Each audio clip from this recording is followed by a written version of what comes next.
Aloha guys, JRTV here. So, I want to discuss the issue of people talk about penis size. We have to put it in the same category as vagina size. Obviously, there are different sizes and appearances, and it seems like women's bodies are meant for a larger, quote-unquote, thing to be inserted. Obviously, they bear children, so there seems to be a disproportionate size for male to female genitals, but there are other things that are problematic, in, shall we say, in the human genetics. Like, why is it so painful for the woman to give birth? You know, maybe C-sections is the way into the future, or maybe we could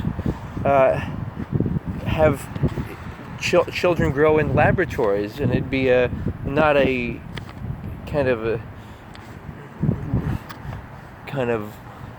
like negative thing, but a positive thing. You know, in The Matrix and other movies, it's portrayed as a negative thing to use technology to do more of what we want, extend our lives and whatnot.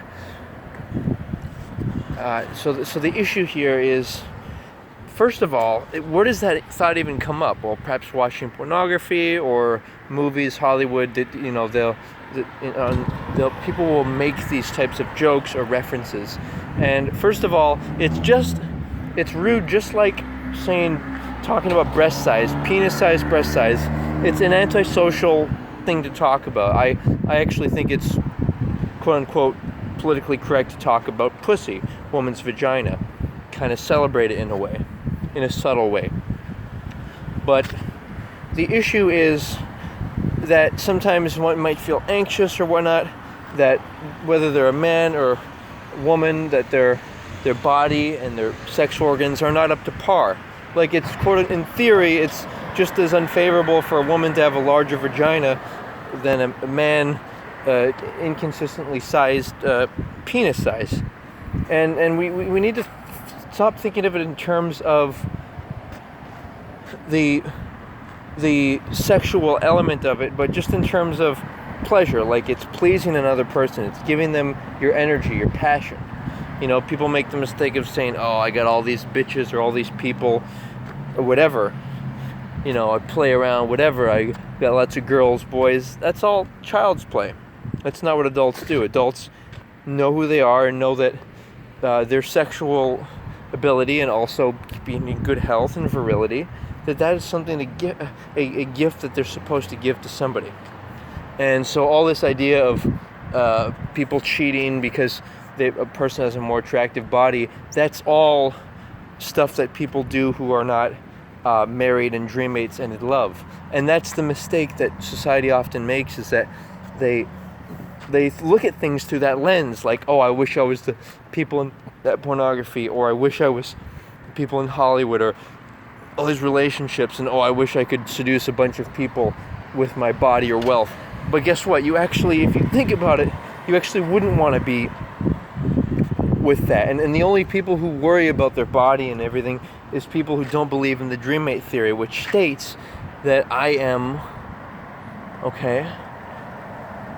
only committed to my dream mate. I want to be exclusively with my dream mate, nobody else. And dream mate is somebody who will like you for as you are. And guess what? Maybe you don't like your body, you don't think it's perfect. Well, you know what you can do is you can invest in other people's bodies who you find attractive, who have genetically favorable features, characteristics. But the whole issue here is that it's all about being kind and realizing that if somebody has an attractive body or they have money, that's a great thing. Celebrate that, as long as they use it appropriately. See, people mistakenly say, oh, envious of somebody. That's a non-real concept. The only reality is you are disapproving of the way somebody might be misusing their body. So, and would you want to even be with these promiscuous, dirty, impure people?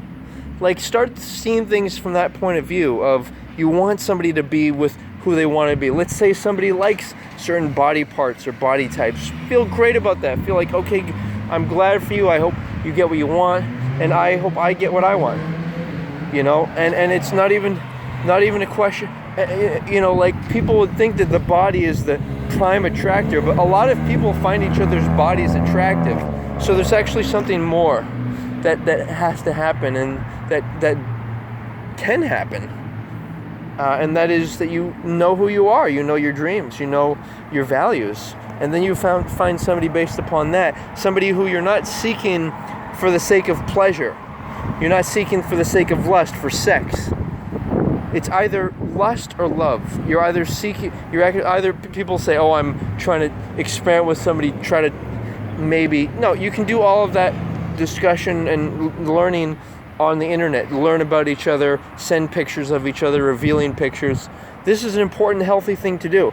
It's also important to be honest and not want somebody to pretend to be physically attracted to you, for example. I also think that the circumcision detracts from the effect of the natural looking penis. But the point being, guys, is that there are ups and downs to everything, no pun intended. It's harder to keep a larger penis size erect. A woman may not be able to enjoy it for as much of a time, as lengthy of a time, no pun intended. And people like. People like what they like. Like, for example, visually, like, I might find, say, a larger breast size or ass physically attractive, or whatever, a Rolls Royce or a luxurious mansion or huge TV, elaborate stuff. But that stuff, it can actually be just, the mind is distracted by visual. There's like a magic visual effect that distracts the mind and the ego. And what you actually need, which is more functional, is smaller sex organs, both penis and vagina.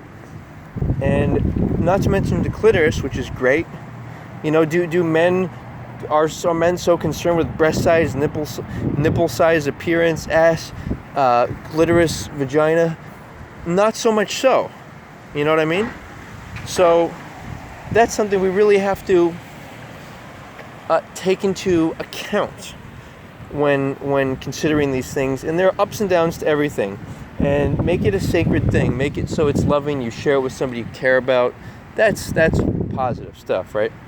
And maybe people are more sexually compatible. Check out the nice Porsche here rolling in. That's cool. But yeah, thanks for considering, guys. And the bottom line is, if you look on the internet and you see all these ideas and people and talking about, it's not useful. What is useful is for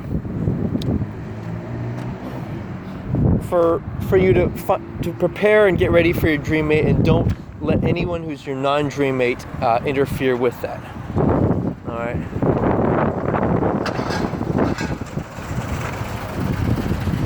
So thank you guys for considering my points here, all in the interest of positivity.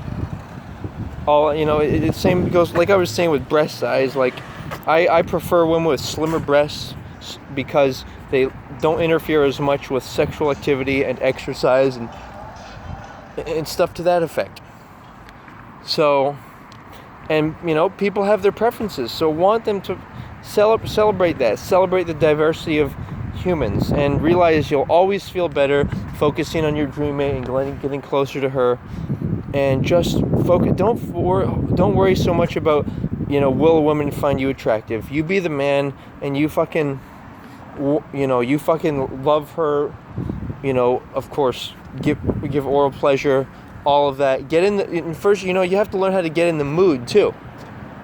You've got to get in the mood is being close to each other, intimate, looking at each other, holding, snuggling. And you don't want to do that with somebody who's not your dream mate. somebody who's your non-dream mate, you just want sex for them. So it's superficial, half-hearted, and gives your energy away. You might think you're all the man by seducing somebody, but you're actually just wasting your energy on somebody you don't actually care about, and that's the prostitute paradox. I talk more about all this on easyworldpeace.com. Aloha, guys. Till next time.